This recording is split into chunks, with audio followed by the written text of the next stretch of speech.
Bhopal gas त्रासदी के 40 साल बाद बुधवार रात को यूनियन कार्बाइड कारखाने से करीब 377 टन जहरीला अपशिष्ट निपटान के लिए ले जाया गया।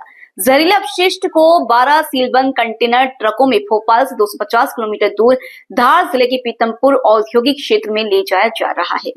40 साल बाद ठिकाने लगेगा जहरीला कचरा। जहरीले कचरे से यूएस जर्मनी तक डरे। 40 साल बाद कैसे क्यों हटाया जा रहा, जाने जहरीला कचरा हटाने में कितना खतरा। काम में लगे 200 से ज्यादा मजदूर, हजारों लोगों ने गंवाई जान। भोपाल भीषण गैस त्रासदी के 40 साल बाद यूनियन कार्बाइड फैक्ट्री के परिसर में मौजूद 337 मीट्रिक टन जहरीले रासायनिक कचरे को अब सुरक्षित तरीके से नष्ट किया जाएगा। जहरीले रासायनिक कचरे से भरे ट्रक धार के पीथमपुर के लिए कल रात को रवाना हो चुके थे। इसे पीथमपुर के रामकी एनवायरो इंजीनियरिंग कंपनी में नष्ट किया जाएगा। आपको बता दें, भोपाल गैस त्रासदी में 5000 से ज्यादा लोग मारे गए थे और लाखों लोग प्रभावित हुए थे। मध्य प्रदेश उच्च न्यायालय ने हाल ही में राजधानी भोपाल में यूनियन कार्बाइड को खाली न करने के लिए अधिकारियों के प्रति नाखुशी जाहिर की थी और कहा था कि यह उदासीनता एक और त्रासदी का कारण बन सकती है।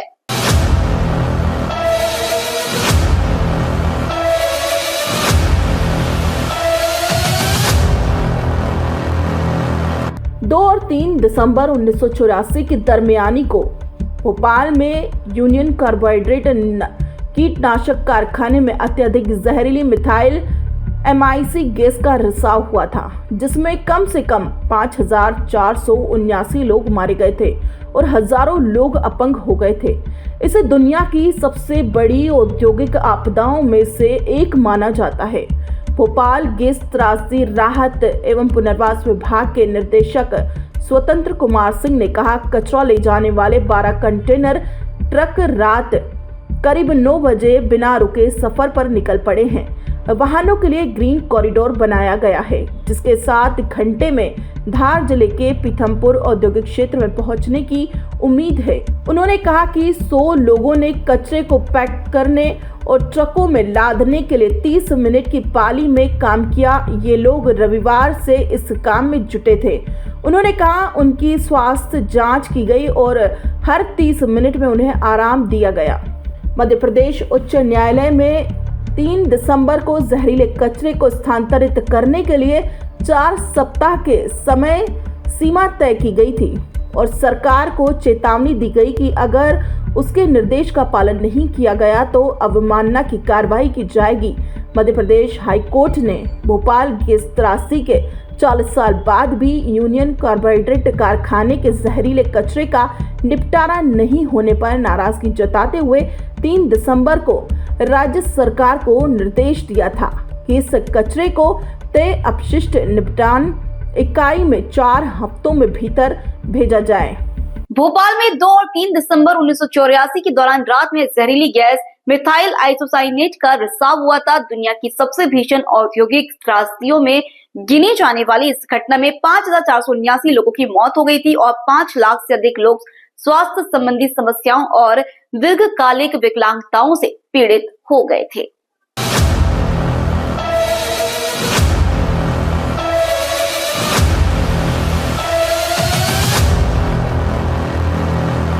वहीं भोपाल गैस त्रासदी स्थल में 40 साल पुराने जहरीले कचरे को हटाने पर मध्य प्रदेश के मुख्यमंत्री मोहन यादव ने कहा, हमने भोपाल से यूनियन कार्बोहाइड्रेट का करीब 358 मीट्रिक टन का कचरा हटाया है। पिछले 40 सालों से भोपाल के लोग इस कचरे के साथ जी रहे हैं। इस कचरे के निपटान में भारत सरकार के कई संगठन शामिल थे। इस कचरे के निपटान में पर्यावरण पर कोई असर नहीं पड़ा है। पूरी प्रतिक्रिया शांतिपूर्ण तरीके से हुई। हमारी कोशिश यह है कि इस मुद्दे का राजनीतिकरण न हो। जैसा कि हम सबको जानकारी है, भोपाल में 40 साल के पहले एक दुर्घटना घटी और घटी दुर्घटना में जिस प्रकार से वो घटना की विभत्सता की थी, दोबारा दोहराना नहीं चाहूँगा, लेकिन ये भी एक संयोग है कि जिस दिन घटना घटी थी उस दिन उस रात में भी यहाँ विद्यार्थी परिषद की बैठक में हिंदी ग्रंथ अकादमी के डायरेक्टर अशोक कड़ेल जी और हमारी परिषद की पूरी टीम संयोग से उस दिन भोपाल में ही थी। रात के समय गैस लीक होने में हम एमएलए रेस्ट हाउस थे। बाद में उस घटना का मैं जब भी याद करता हूं तो सिहरन आ जाती है, लेकिन दूसरे दिन, तीसरे दिन, 2 दिन तक पूरा भोपाल का जो दृश्य बना वो वाकई बहुत दर्दनाक था। फिर घटना के 20 साल बाद तक भी निष्ठुरता की सीमा तोड़ते हुए तत्कालीन शासन व्यवस्था ने न तो उसको चलने से रोका, न इसके भविष्य का परिणाम से उनको कोई असर हुआ। ये एक संयोग है कि इस प्रकार के सारे निर्णय करने में हमारी सरकार ने पूरी संवेदनशीलता के साथ प्रदेश की जनता के हित में किसी प्रकार की कोई भी निर्णय की अपेक्षा हो तो निर्णय त्वरित गति से करते हुए आगे बढ़ने का निर्णय किया। माननीय उच्चतम न्यायालय, उच्च न्यायालय, सभी प्रकार के विभागों के अलग अलग परामर्श, सभी प्रकार के सुझावों के बलबूते पर हमने भोपाल से लगभग 358 टन यूनियन कार्बाइड का कचरा, जिसमें 60% से ज्यादा स्थानीय मिट्टी है, लगभग 40% सेवन नेफ्थॉल और अन्य प्रकार के केमिकल से जुड़े अपशिष्ट है। सेवन नेफ्थॉल रेसिड्यूज मूलतः मिथाइल आइसोसाइनाइड और कीटनाशकों को बनाने में सहउत्पाद की भूमिका में रहता है और इसका जहरीलापन भी वैज्ञानिकों के शब्दों में 25 साल में लगभग पूरा हो जाता है। ये उल्लेखनीय बात है कि घटना को 40 साल हो चुके हैं। ऐसे में स्वाभाविक रूप से कई सारी जो आशंकाएं हैं, उन आशंकाओं का अपने आप इस बात का उत्तर मिल जाता है और ये इस बात का भी उत्तर है कि 40 साल से ही हम सब उस कचरे के साथ भोपाल में रहते आए। ऐसा नहीं कि कहीं से आ रहा है, भोपाल में ये कचरे के साथ ही सारे लोग रहते आए। तो इसलिए इस चीज को स्मरण में भी रखना है कि जिस बात को तथाकथित लोग एक आशंका से मन में लाते हैं, उनके लिए सारी बातों को समझाने के लिए मैंने बात कही है। इस कचरे के निपटान की प्रक्रिया में दुनिया में शायद ही इतना गहन परीक्षण किया होगा। भारत सरकार की विभिन्न संस्थाएं जैसे NEERI, national environment engineering research institute, Nagpur, national geophysical research institute Hyderabad, IICT, Indian institute of chemical technology तथा केंद्रीय प्रदूषण नियंत्रण बोर्ड द्वारा समय समय पर किए गए अध्ययन, माननीय सर्वोच्च न्यायालय को प्रस्तुत किए गए सभी प्रतिवेदन, माननीय सर्वोच्च न्यायालय द्वारा भारत सरकार पर्यावरण मंत्रालय को मार्च 2000 में दिए गए निर्देश, जिस 2013 में केरल राज्य की कोच्चि स्थित हिंदुस्तान, ये कोच्चि के संस्थान में 10 टन यूनियन कार्बाइड के समान कचरे का परिवहन कर ये हम पीथमपुर में ला करके जला करके इसका एक बार परीक्षण किया गया था TSDF ट्रायल रन केंद्रीय प्रदूषण नियंत्रण बोर्ड की निगरानी में, और इसको सफलता के साथ न केवल तत्कालीन समय जलाया बल्कि इसका परीक्षण की रिपोर्ट वैज्ञानिकों की उपस्थिति में पुनः सुप्रीम कोर्ट में भी प्रतिवेदन के साथ उपस्थित की गई थी।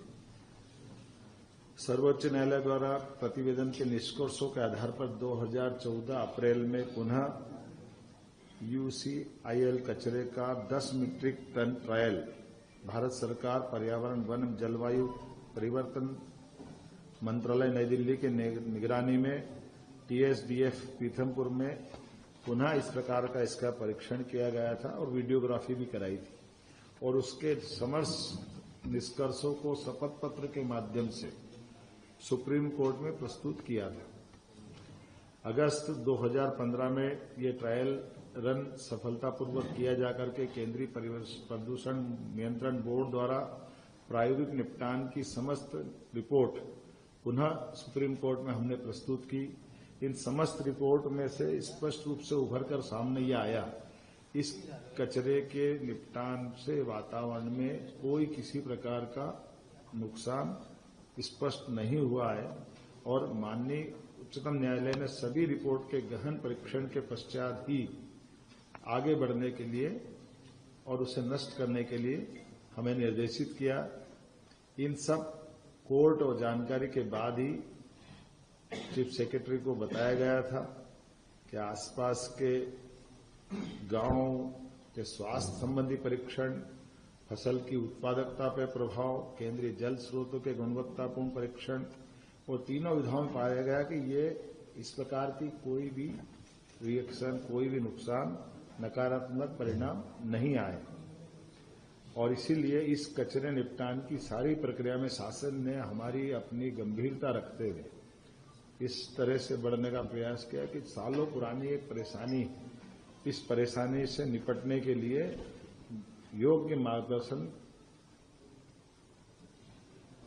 वैज्ञानिकों की उपस्थिति में क्रमशः इस दिशा में ठोस कदम उठाया जाए और सभी प्रकार की टीमें जैसे केंद्रीय प्रदूषण नियंत्रण बोर्ड, मध्य प्रदेश प्रदूषण नियंत्रण बोर्ड और अन्य लोगों की उपस्थिति में इस प्रकार से इस कचरे का निपटान किया जाए और हमने इसी आधार पर कल अपने यहाँ से भोपाल से ये कचरे को योग्य जगह पहुंचाया भी है और मुझे इस बात का संतोष है कि अभी तक की हमारी सारी गतिविधियों में जो हमने निर्णय किया था वो शांतिपूर्वक रहा। पूरा प्रदेश का कहीं भी किसी प्रकार की कष्ट हो जाए ये हमारे सबके लिए विषय रहता है।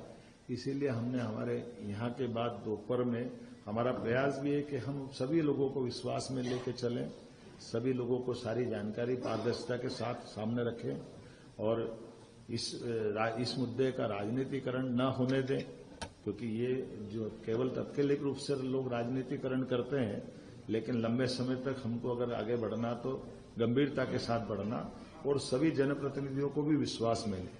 इसलिए हमने प्रभारी मंत्री श्रीमान कैलाश विजयवर्गीय जी को कहा है कि वो धार में दोपहर में बैठक लेकर के 3 बजे इसके विस्तार से अपनी वहां के प्रतिनिधियों को भी विश्वास में लेकर के अपनी बात कहे और कुल मिलाकर के ये जो प्रक्रिया प्रारंभ होगी इस प्रक्रिया को पूरी एक तरह से पारदर्शिता के साथ समय सीमा में इसके संबंध में धीरे धीरे इसका एक तरह से संकट का या जो एक अपनी एक टारगेट है उस टारगेट पे लक्ष्य की प्राप्ति कर रहा है। वहीं यूनियन कार्बाइड फैक्ट्री से निकले जहरीले कचरे को नष्ट करने के बारे में भोपाल के पुलिस कमिश्नर हरिनारायण चार मिश्रा ने कहा, यह अगले 6-7 घंटों में अपने गंतव्य तक पहुंच जाएगा। यह 40 साल पहले हुई त्रासदी का बचा हुआ औद्योगिक कचरा था।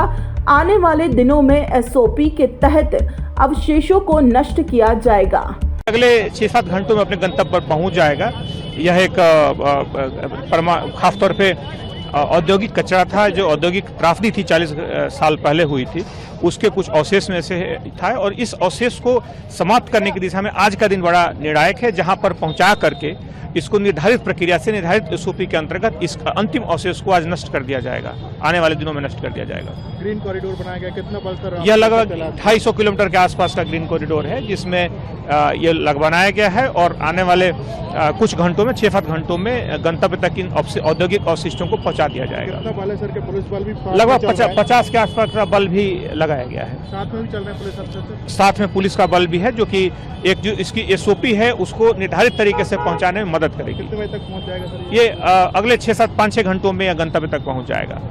40 साल बाद आखिर भोपाल गैस कांड का कचरा 1 जनवरी 2025 को भोपाल से रवाना होकर प्रीतमपुर पहुंच गया। हाईकोर्ट के निर्देश के बाद मध्य प्रदेश प्रदूषण नियंत्रण बोर्ड की निगरानी में यह कचरा पिछले 2 दिन से कड़ी सुरक्षा में पैक किया जा रहा है। यह जहरीला कचरा 1 जनवरी की रात तकरीबन 9 बजे से 12 कंटेनर में रवाना हुआ। 250 किलोमीटर का सफर तय करके यह पीथमपुर पहुंचा और यहीं पर नष्ट किया जाएगा। इससे भोपाल के गैस पीड़ित इलाके ने एक राहत की सांस ली, लेकिन संगठनों ने इस 337 मीट्रिक टन कचरे को कुल कचरा एक छोटा सा भाग बताया। तो वहीं पीथमपुर और मालवा के इलाके में इस कचरे को लेकर विरोध भी हो रहा है। बावजूद इसके प्रशासन ने इसका निपटारा करने का निर्णय लिया।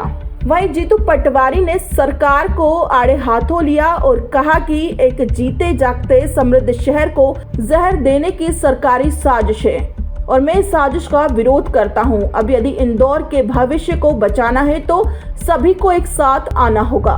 मीडिया जगत के हमारे सम्मानित साथियों, ये इंदौर शहर हम सब और मैं मानता हूं कि इसमें जिम्मेवारी जनप्रतिनिधियों की सबसे ज़्यादा है, राजनीतिक पार्टियों की उससे ज़्यादा है, मीडिया जगत की भी उतनी ही जिम्मेवारी है कि यूनियन कार्बाइड का जो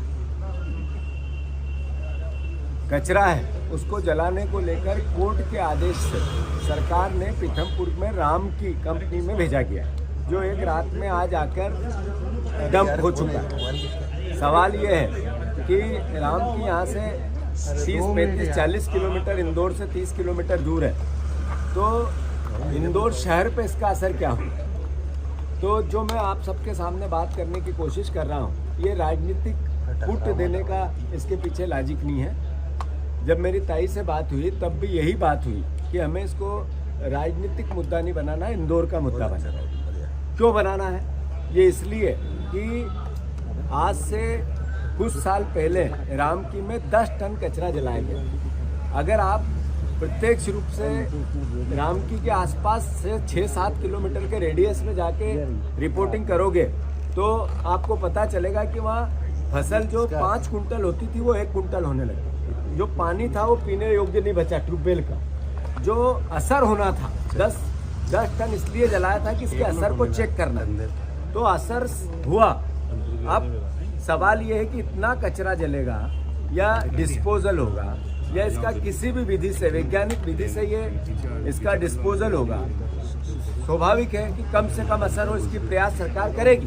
पर यशवंत सागर तालाब वहाँ से 27 किलोमीटर दूर, उस जगह से 27 किलोमीटर दूर, तो जब पानी का रिसाव 10 टन में 5 किलोमीटर 7 किलोमीटर के रेडियस को असर किया है, तो क्या यशवंत सागर में उसका रिसाव 1 साल में, 2 साल में, 5 साल में, 10 साल में होगा या नहीं होगा?